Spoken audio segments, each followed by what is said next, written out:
Whenever I've come on to talk about sort of UK, EU sort of foreign policy relationships and working together and things like that, I am constantly met with a barrage. I suspect by trolls, maybe Europeans. I've never really looked into it, but I do see the comments very, very often, and I was told by these people, and bear in mind, I am saying this because I was right, and I've been proved right on this. So, I'm not going to be quiet, especially when these people have been so loud in trumpeting their opinions at me. It's time for them to eat some humble pie. I have been very, very, very clear since, you know, even before the election, that Labour is going to sort of change and fundamentally change how it approaches the EU, and that this is going to sort of fundamentally really change the name and the relationship between us and, of course, the EU. And we've seen this. We've seen when Starmer and David Lammy immediately went to Europe. And what were they met with? They were met with open arms and offers for let's work together. We've just signed the UK Germany defense agreement, which is a massive, massive step forward for a whole range of things. And this does set the tempo of things to come as well. So, for all these people saying that the European countries, the EU, would never, ever sort of want to work with us, that we would be dismissed, that we would be ignored, that hasn't happened. Hasn't happened at all. And as I've always said, if we are so closely aligned with Europe on rules and regulations as we will be with the metallurgy and meteorology bill that's coming, I know, weird name, but it's in there, of wanting to follow sort of EU rules and regulations. At that point, I've always said, you get to the point, what's the point of Brexit? you know But hey, I've been proven right, and we're going to see this yet again today on display, not only by UK MPs but also EU MEPs in this as well, and European diplomats saying how they want to work together with the UK. All I'm going to say is I'm right on this, and I have been right since day one. But I've been treated as if I'm some sort of gibbering madman. And yet, hey, I told you I wouldn't keep quiet if I was wrong. Or shall we say if I was right, shall we say the case. So yeah. Anyway, before we do get on into this, please remember to click on the like, share, and subscribe button. Down below, there's the link to the Patreon page. There's the Buy Me Coffee link where you can, buy me coffee. There's the YouTube thank you button. There's also the Pony Club down below as well. And like I say, thank you very much to everyone who does help and support the channel that way. It does help out a lot. Even if you do just click the like and share button, as always, thank you very much to everyone who does help and support the channel that way. So let's crack on then into this. So this comes from The Guardian with the title of Labour Under Fire for Failing to Name MPs for Key New EU Role. So Keir Starmer's government is now coming under fire for having to failed for over more than 4 months to appoint new MPs and peers to a new key EU inter-parliamentary forum, as pressure now grows for a closer cooperation with the European Union after Donald Trump's re-election to the White House. This is also something I've said. If, now that Donald Trump has won, and again, I've said this in videos, if Donald Trump won, we are going to sort of end up even more closely aligning with the EU. There is now pressure from within the Labour Party to sort of push this. It is very likely maybe this was maybe overlooked. I don't know. Maybe Keir Starmer is... Hopefully he's not trying to do some ridiculous balancing act because it's like 4 MPs that can get elected to this. Hopefully he's not trying to find like 2 Remainers and 2 Brexiteers or something daft like that. Just get these people appointed. And I would say to Starmer, just appoint all the pro-EU MPs to this, because they're the ones who are really going to engage mostly with the EU, which will help out the UK in the long term. So in an article today for The Observer Online by the MEP and former Italian government minister Saldo Gozzi, recently new elected as the chair of the 70-strong EU-UK Parliamentary Partnership Assembly and the chair of the Labour Movement for Europe, Stella Creasy, MP, said that this failure to reconstitute the PPA since the July general election is an issue that now urgently needs to be addressed. Again, I do agree with that. It does need to be seriously addressed on this. They write that since Labour took office, the body set up back in 2021 to scrutinise the workings of the post-Brexit trade and cooperation agreement and build closer working links, have been unable to function because the UK has not taken any steps to establish which 30 Westminster parliamentarians will form the country's now delegation. The parliamentary source, while critical of the government's failure to appoint the new MPs, has suggested that one reason for the delay was the request from the Conservatives to wait until the conclusion of their leadership election. What a surprise. So it's not here. It is potentially not even Labour's fault here. It's the Conservatives holding up because they want their leadership election to be done. And hopefully now this gets done. Hopefully now we do see this get done. Because this is something that does need to be done. Of course, the Conservatives are going to send all their most Brexity MPs they have. I would say, Starmer, he should send every single pro-Remain MP and rejoin MP he can, I think, to this parliament, or at least to this body. So calls for, of course, the UK to work more closely with the EU on everything from foreign policy to defence and trade, as well as immigration, have now been growing since Trump's stunning re-election success. Yeah, what a surprise. I said it yesterday. I think Trump has brought about the beginning of the end of Brexit. I really do. He has sped up, I think, our reintegration with Europe, aligning with them, everything. And like I say, you reach a point where you just go, what's the point of Brexit? If we're so closely aligned on all this, why are we not in the EU? you know? The president-elect has, of course, promised to impose more substantial tariffs on all US imports, and of course, a move that could now seriously damage the UK economy, already suffering from heavy losses to the EU's single market. So after loss of access to the EU single market as a consequence of Brexit, with also Trump now also talking of ending US funding for Ukraine in the war with Russia, the UK government now finds itself in a position potentially of dangerous isolation, not only from both the US and the EU on both issues economic and security importance. So that's the reality, and we've expressed this so many times. There is a danger of Donald Trump just becomes so insane and ridiculous. Tying ourselves to him would mean isolating ourselves from Europe.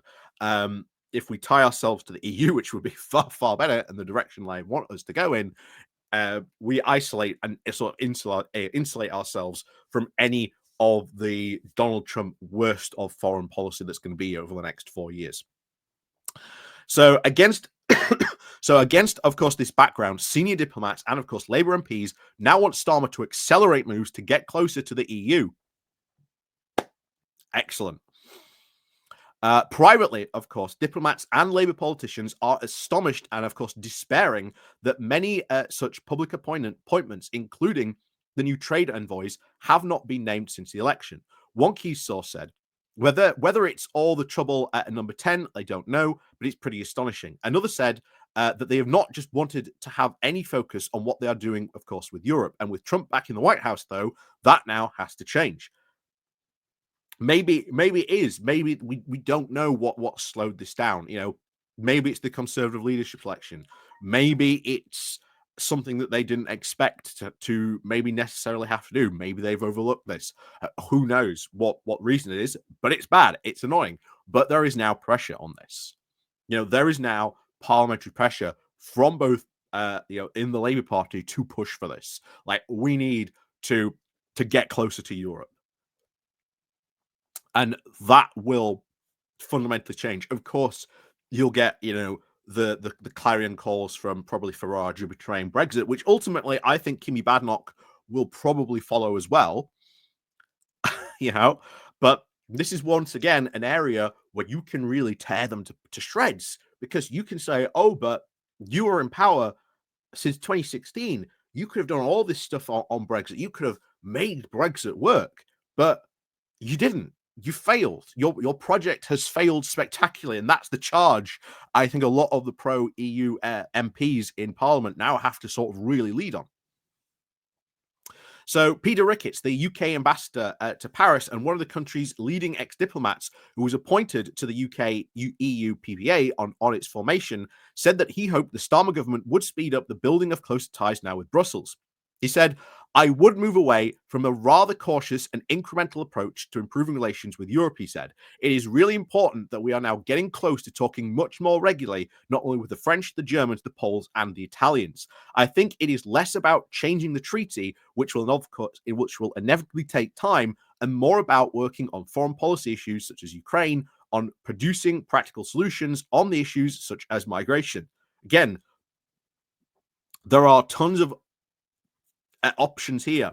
We saw this a couple of weeks ago with the power issue, the power sharing issue, which even European businesses are saying, yeah, this is bad, and are putting pressure on the EU to change. So this would be something that I would definitely think Starmer should be interested in, and I think it will get done eventually.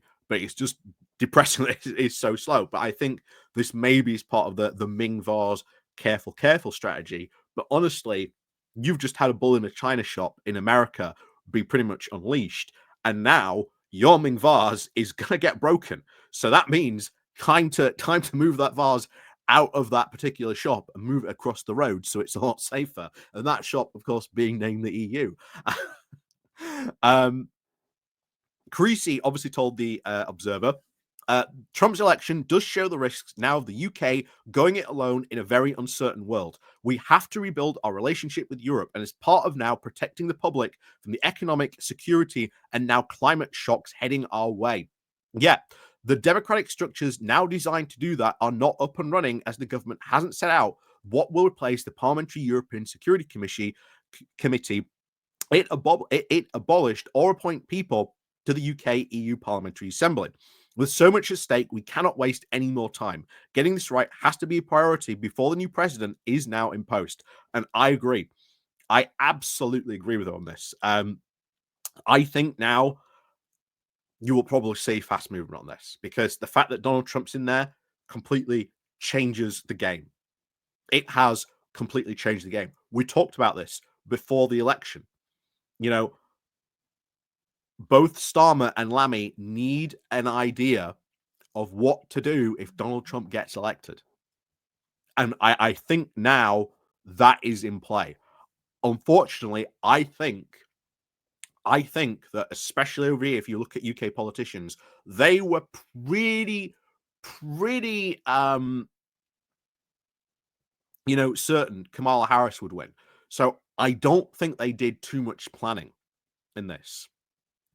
And I think this is what has caught them out. Like, I generally think this is what has caught them out on this.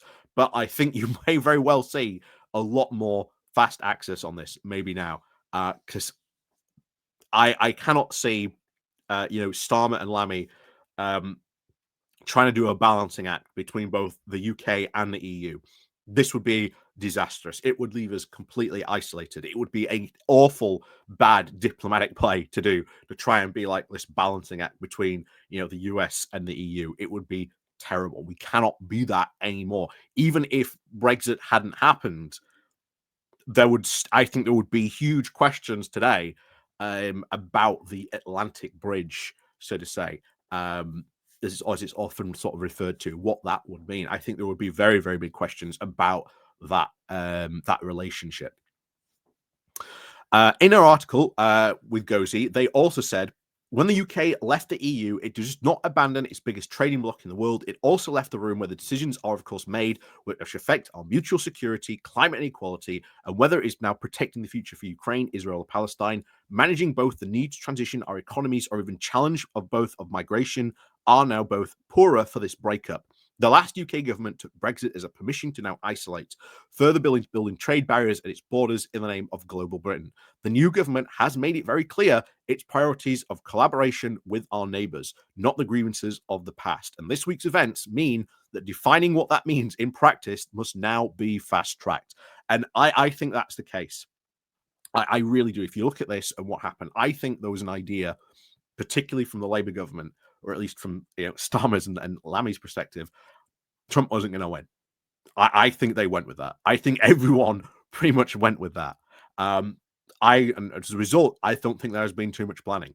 I think there was, but I think it's very, very been threadbare, and I now think you are gonna see that, and I think the fact that you are now seeing pressure from within Labour to say, "Yeah, hey, we probably need to go and work together more with, the EU," not a bad idea.